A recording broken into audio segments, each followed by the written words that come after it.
Boa tarde, me chamo João Vitor da Cunha Rezende, OAB MG 166635.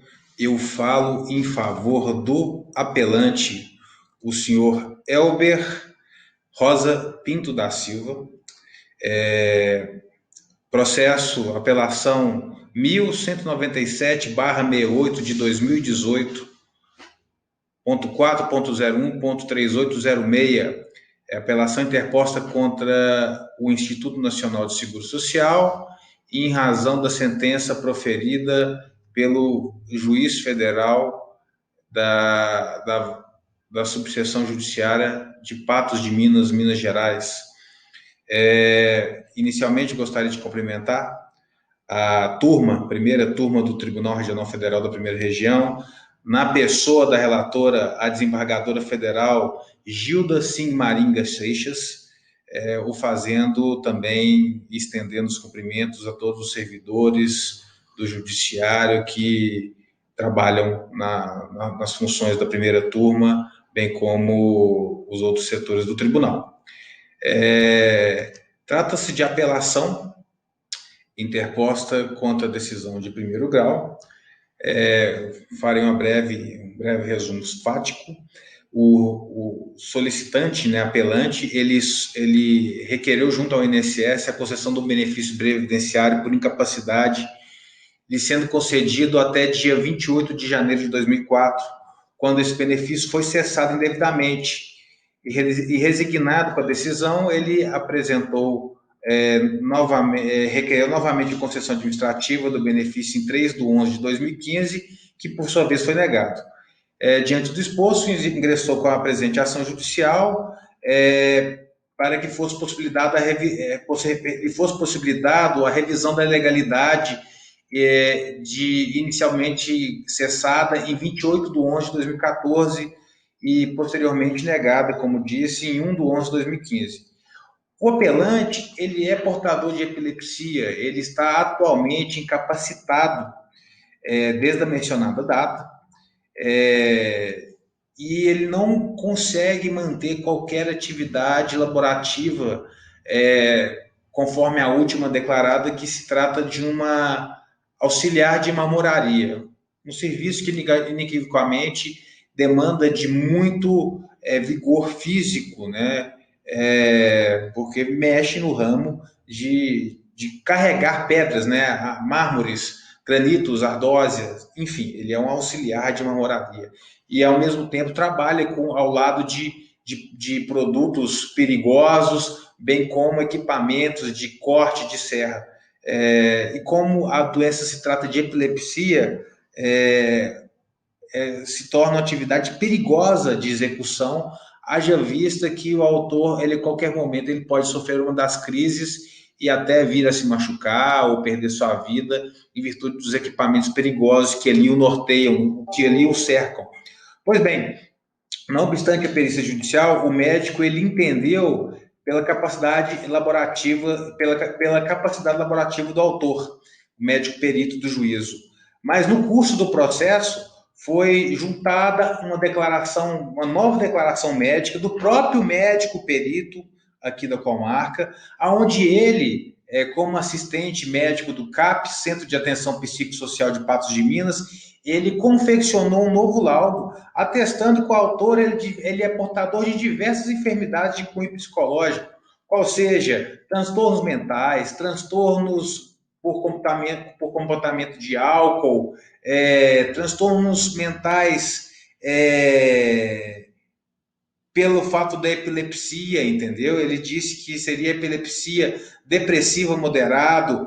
Ele falou que existe a CID-G 40.0, epilepsia e síndromes epiléticas idiopáticas definida por sua localização focal parcial com crise de início focal, que é justamente o que eu disse há pouco em relação às questões de trabalho pesado junto à marmoraria. Ele seria incapacitado de exercer tais atividades. E com perseverar que não se trata de fatos novos. Haja vista que ele já havia sido diagnosticado por outros 3 médicos, conforme laudos médicos juntados na petição inicial. Soma-se isso à necessidade de internação do apelante para acompanhamento da gravidade do seu quadro clínico, conforme foi consignado pelo próprio médico perito do juízo, que deu o laudo negativo e que depois deu um laudo falando que a pessoa precisa desse acompanhamento. Então, muito embora o juiz eles não esteja adstrito ao laudo pericial, é fato de que as condições biopsicossociais são de sobremaneira relevantes para fundamentar seu desejo, sua decisão.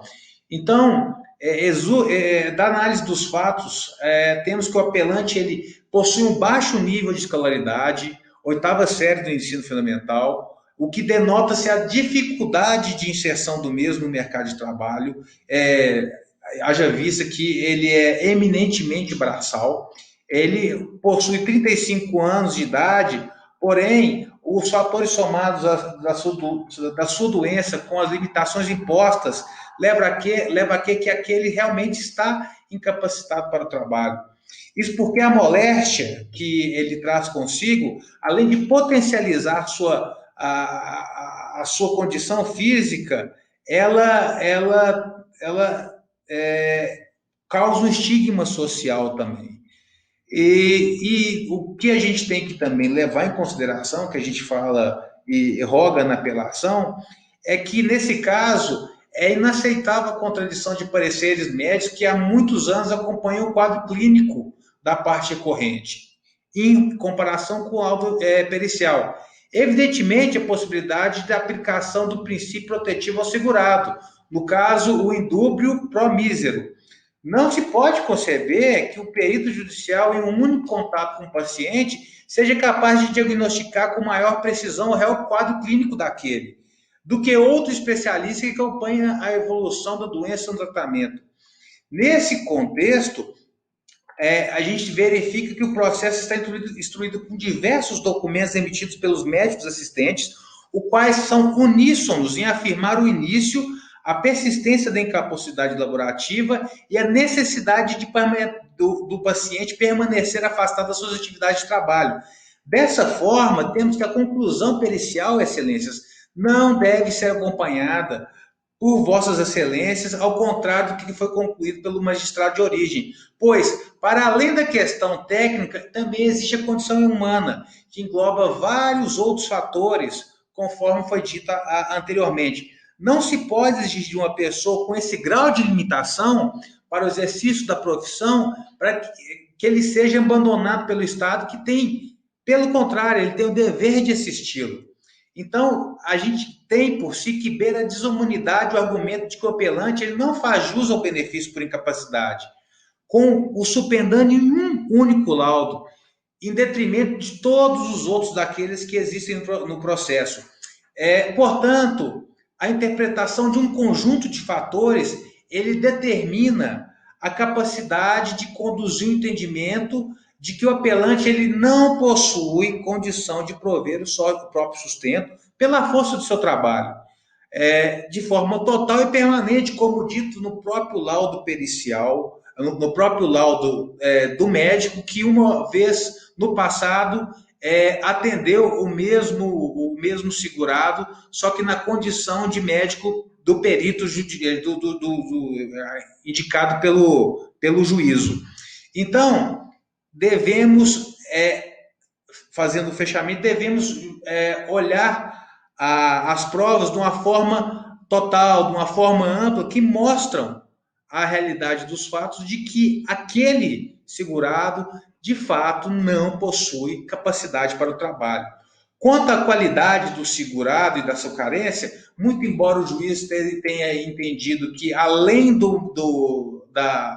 da incapacidade, da capacidade atestada pelo laudo pericial, aquele também ele não teria, o segurado não teria direito à concessão do benefício em razão da falta de da falta de carência. Pois bem, excelência, fica bem claro que o apelante ele teve que o último vínculo que foi indevidamente cessado em 28 de janeiro de 2014. de modo que após essa data ele não mais conseguiu se inserir no mercado de trabalho e, consequentemente, não verteu mais contribuições para o regime geral da Previdência Social.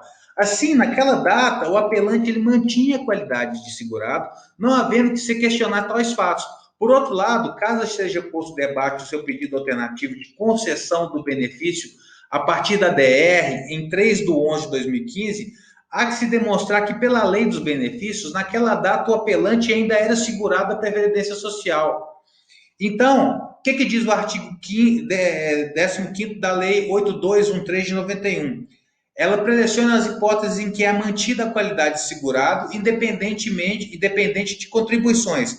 Entre elas, encontra-se o segurado que deixar de exercer a atividade remunerada abrangida pela Previdência Social, que permanecerá em período de graça por 12 meses.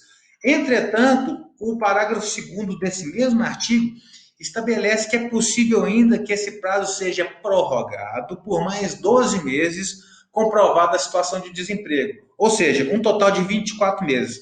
No presente caso, o apelante, conforme relação de vínculos do trabalhador, que foi juntada através de uma declaração expedida pelo Ministério do Trabalho, percebe que o desligamento do seu vínculo empregatício ao CAGED ocorreu em 23 de 8 de 2009.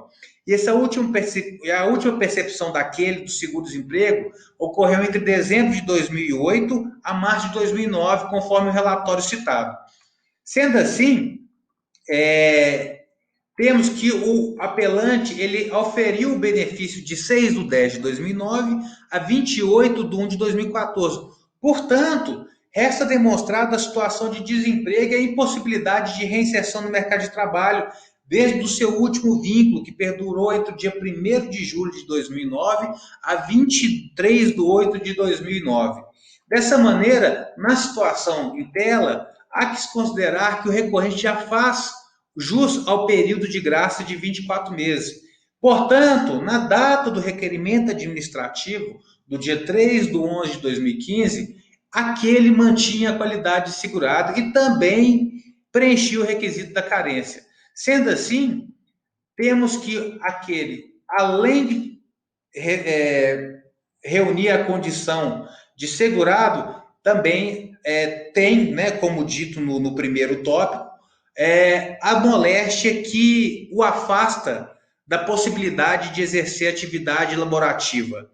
Então, passo para o pedido final, aonde estamos requerendo que o recurso seja provido, seja conhecido e provido, seja conhecido por ser próprio e tempestivo, e no mérito que ele seja provido para reformar a sentença de primeira instância, a fim de restabelecer o benefício de auxílio-doença a partir do dia 29 de 1 de 2014, dia posterior à sua cessação indevida e a conversão da sua aposentadoria em invalidez a partir do dia 31 de 10 de 2017, data do laudo judicial. Agradeço mais uma vez pela atenção e, pelo momento, uma boa tarde.